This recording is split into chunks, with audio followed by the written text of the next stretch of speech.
on several shows. And right now I'm working on Animal Planet's adorable hit show called My Cat from Hell. If it were up to me, that cat would be dead.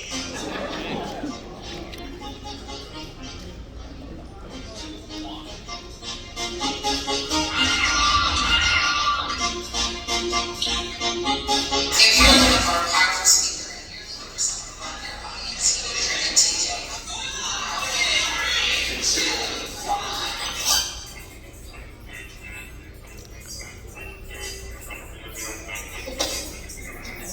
TJ is one of the most powerful speakers that I've encountered. What I have to say about TJ. Girlfriend is off the chain.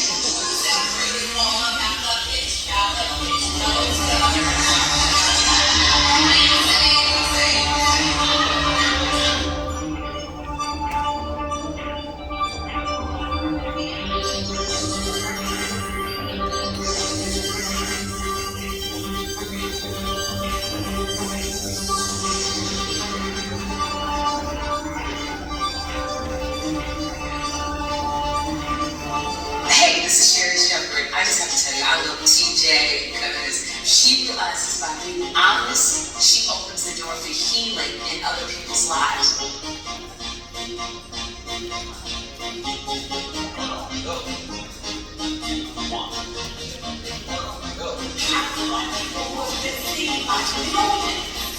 By millions, based on me teaching them my system.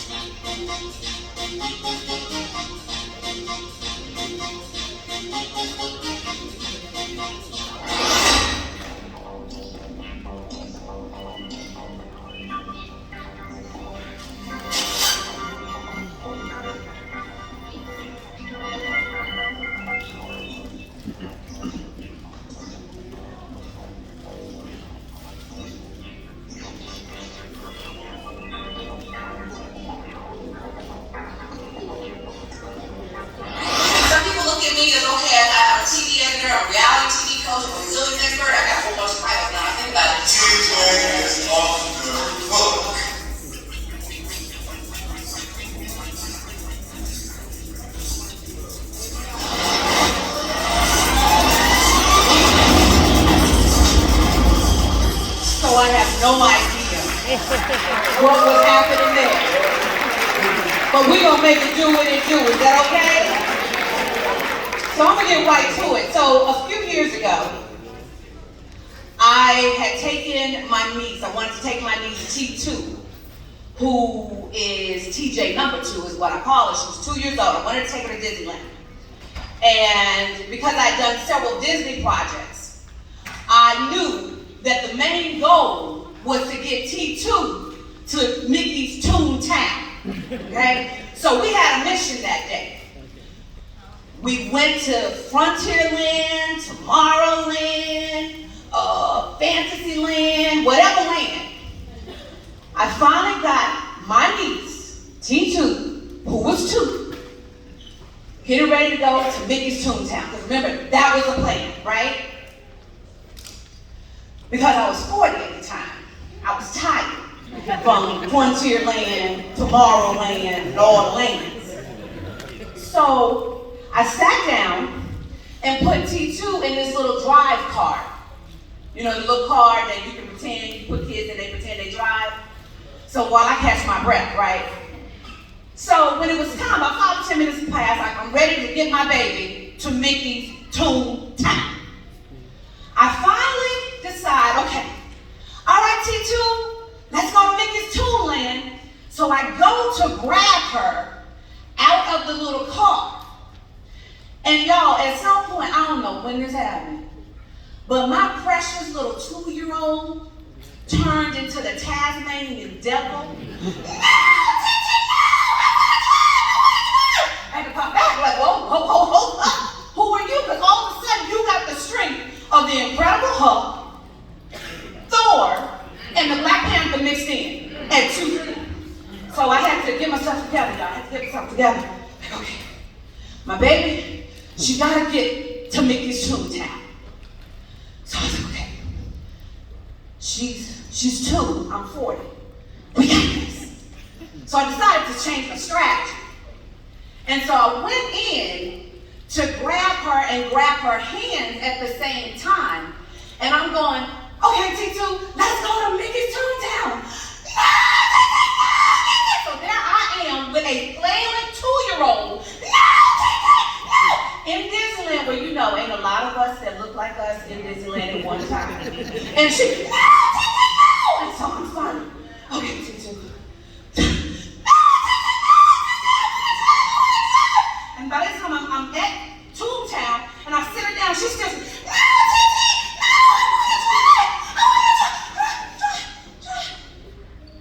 Slide. Yes, T2. Would you like to slide? Yes. So now my baby, my 2-year-old baby, is back. I don't know what happened. So I put her on the slide, and she goes up the slide. She goes down the slide. She goes up the slide. She goes down the slide.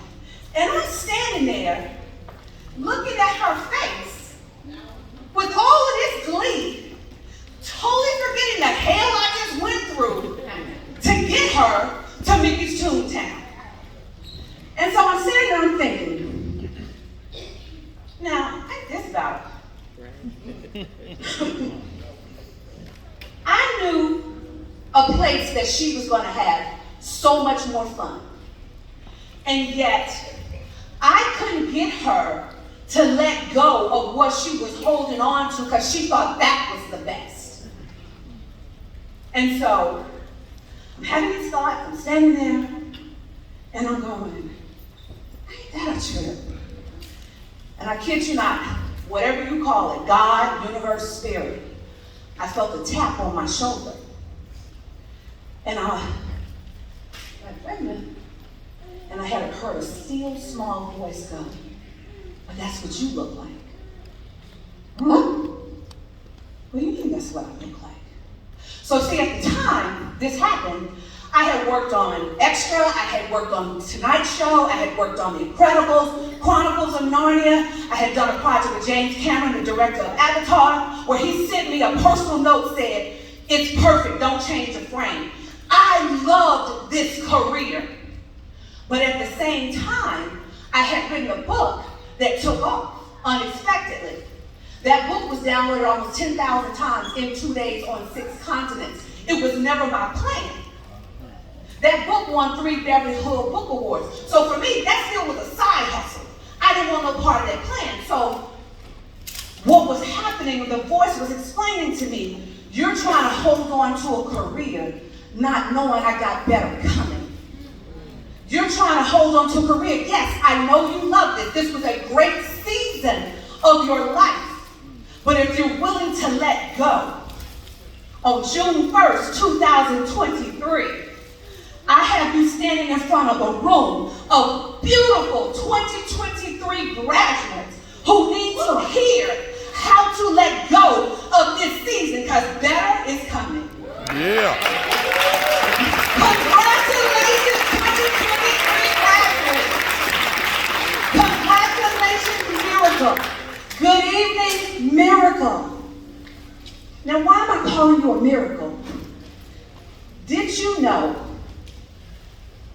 there's a 1 in 400 trillion chance that you would ever be born?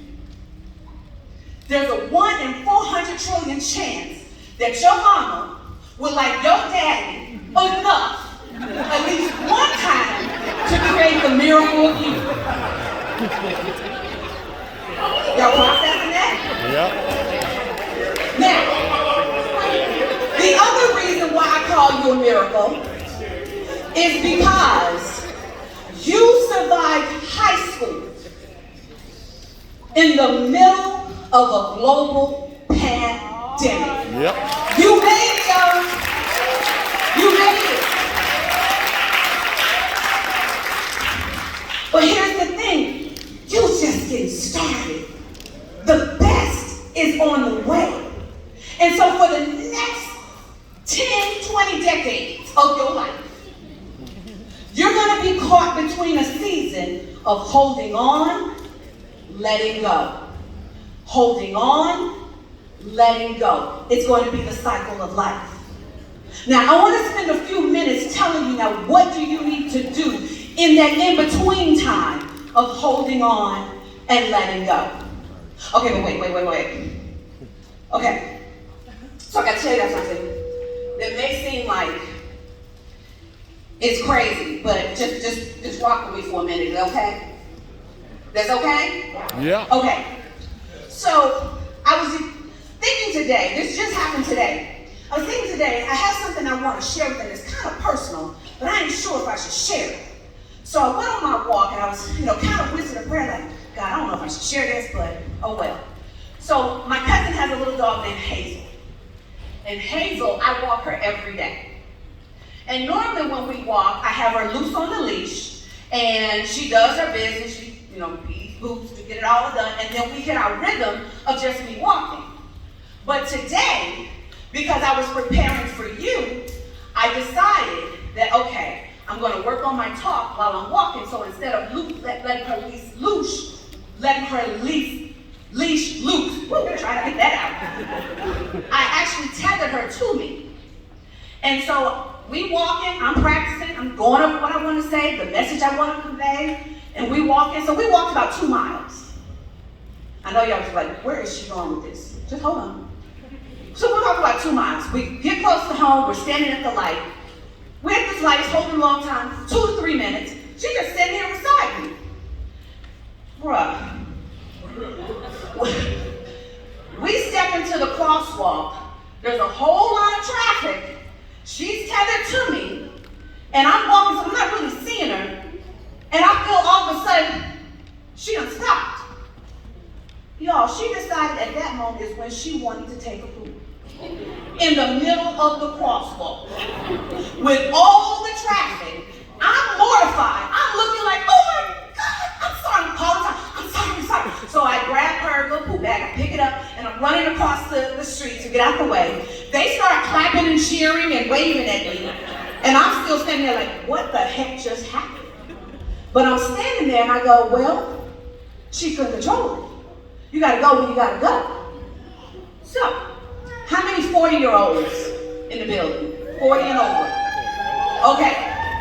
Can y'all tell the graduates that Auntie TJ is going through a season where she can't control, because the flashes are flashing, the hot flashes.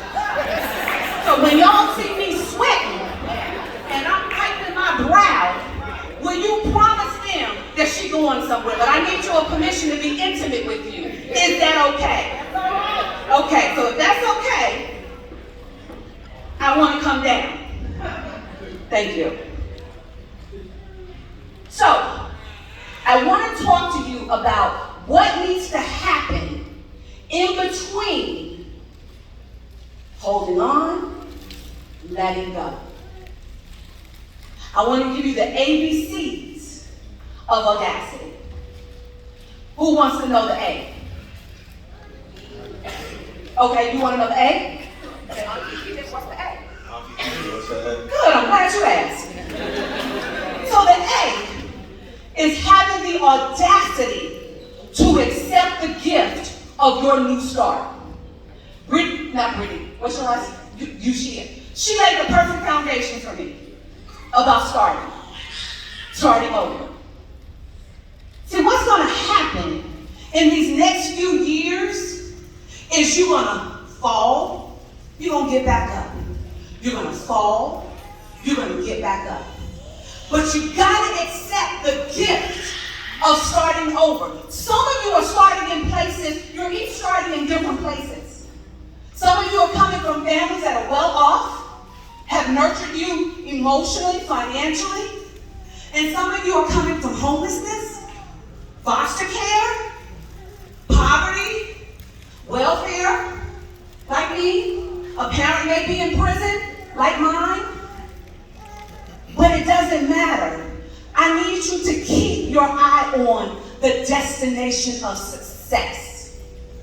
No matter where you start. Brittany brought up that she ended up becoming a mom at 21, right? 21. And that wasn't her plan, it didn't actually destroy her journey. So when she got the do-over, she accepted the gift of the new start. Who wants to know the big?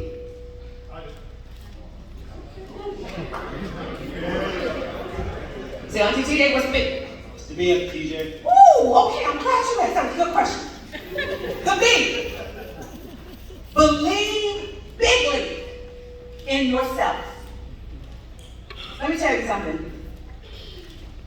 As a black TV editor coming up through the ranks, there were very few people that looked like me. But had I not had the audacity to believe in myself bigly, they would have squashed me before I got started.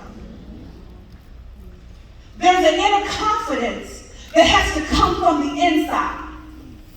Because you're going to get knocked down. I'm not going to gloss over it. You're going to get knocked down. But don't let anyone determine how you're going to get back up. In 2018, I was working as a behind-the-scenes producer for Shaft. Samuel L. Jackson, everybody knows him? Yep. Okay. And the behind-the-scenes producers, our responsibility is to make sure we capture everything needed to market that film. So I'm on set from day one. Sam, who's a consummate professional, it is amazing to watch that man work. At the time I was working with him, he was 80. And so we were told as the behind-the-scenes crew that Sam doesn't really like the behind-the-scenes crew being there, but he understands y'all got a job to do. That's all I need to know. He understands what I'm there for, I understand what he's there for. No problem. And so we were told that don't approach him yet for an interview until you are officially introduced to him. Not a problem. So about 2 or 3 weeks in, the unit publicist comes to me and says, Sam is going to give you time to ask one question. You know what the question is? Yes, I got it. I know, got it. And she goes, okay. So at the end of the day, when we wrap, you can ask Sam one question. Sam. We go on, it's a hard day. We're shooting in Atlanta. It's cold, long day with a fight scene. And I could tell by the way that man walked, this ain't gonna go well. And he got to go. So she comes to me shortly before the wrap. Okay, I'm walking right past you. You gonna be ready with your question? Yes, I know what my question is, and my camera crew is ready. We ready. So I'm standing there, and I'm watching. And I see him, I'm going to see him put his hood on. He's walking directly to me. You know, Sam got that walk. I don't know if he got that walk. And so I'm walking, I'm like, oh well, but I got to get this question. Because it's been 20 years since he did the last Shaft. So he comes up, and the publicist goes, Teach, this is Sam Jackson. Sam, this is TJ Mercer. She is the behind the scenes producer, and she's going to ask you one question. Mr. Jackson, it has been 20 years since you put on that Shaft leather jacket. How does it feel? Sam looks at me. He looks at the unit publicist. He looks at my camera guy. He looks back at me. He looks at the unit publicist. Who the F is she? MF and cheerleader? And just walks off. I just stood there. My camera guy goes chasing Sam, and I'm just standing there. My camera guy comes in, and he's concerned. He goes, you okay? Now, if I didn't believe in myself, my answer would have been different. And I said, you dang all right, I'm okay. These Samuel L. Jackson just called me a MF and cheerleader. He don't know me from Adam, and yet he can sense that my genetic makeup makes me a cheerleader for everybody. You right, ain't nobody else gonna have that story. That's what happens when you believe in yourself. A few weeks go by, I'm wearing my Howard jacket because I'm a graduate of the Howard University and so forth. I'm unapologetic and obnoxious with that. But he went to Morehouse. He sees me with the jacket. He goes, "You went to Howard?" I don't know what happened to me, but something indignant just rose up in me. And I was like, so I know a Morehouse man is not trying to intimidate a Howard woman. He bust out laughing. And from that day forward, me and Sam were cool. But that would not have happened had I not believed in myself. Big. Who wants to know the secret?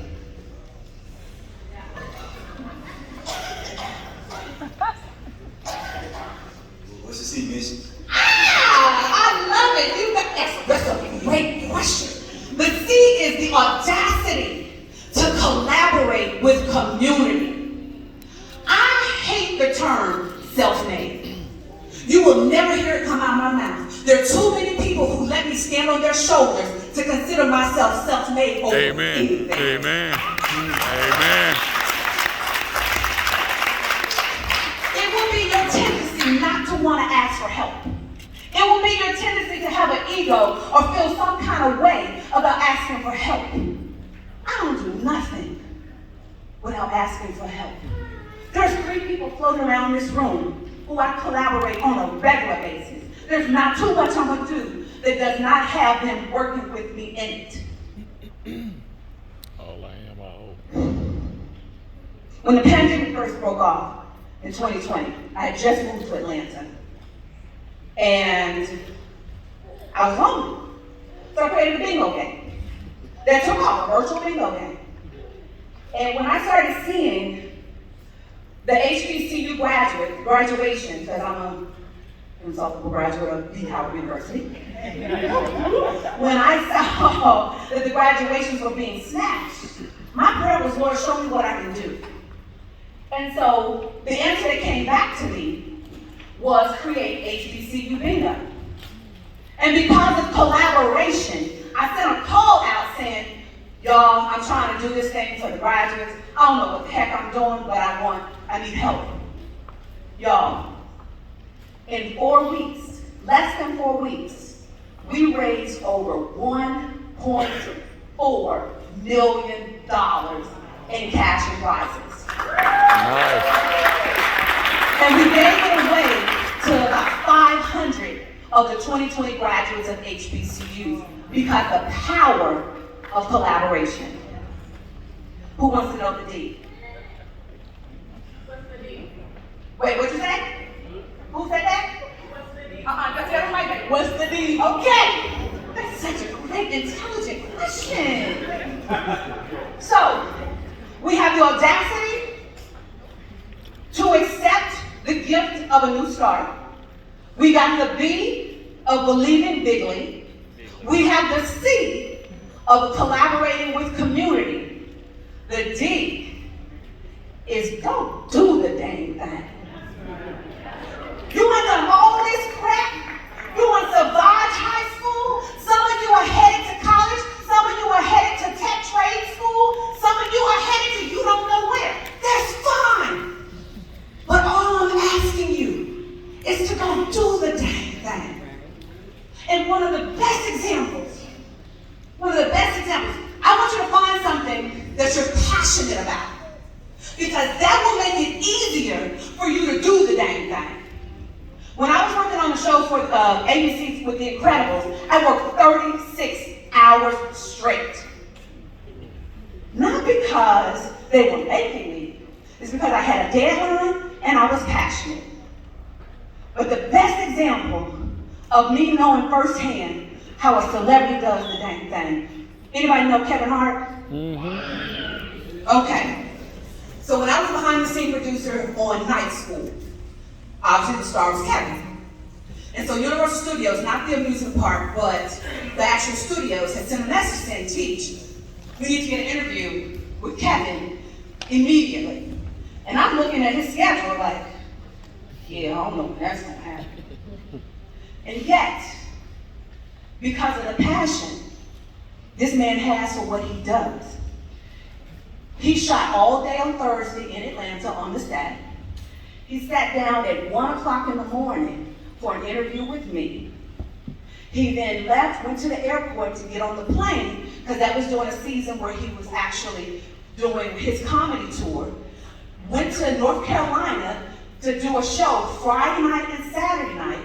Got on a plane Saturday night, flew to New York to run a 26-mile marathon. Left New York, flew all the way back here to LA because he did not want to miss his son's birthday. And then from LA Sunday night, back to Atlanta to be at the set on time on Monday morning. If that's not doing the dang thing, I don't know what is. So as I take my seat, I need the graduates to stand up and make a commitment for me. Stand up, graduates. Y'all graduates, right? Y'all sure? Is there questions at this point? Repeat after me.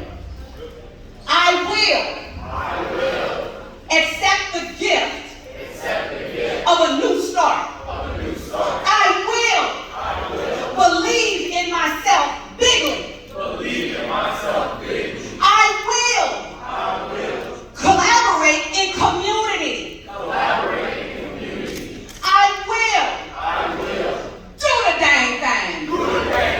Congratulations, graduates, to all the things y'all made it.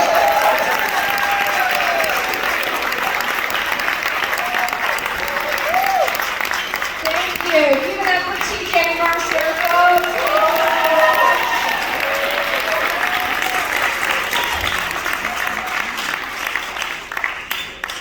The audacity. We are now going to do our awards, and just give us 1 second to shift in.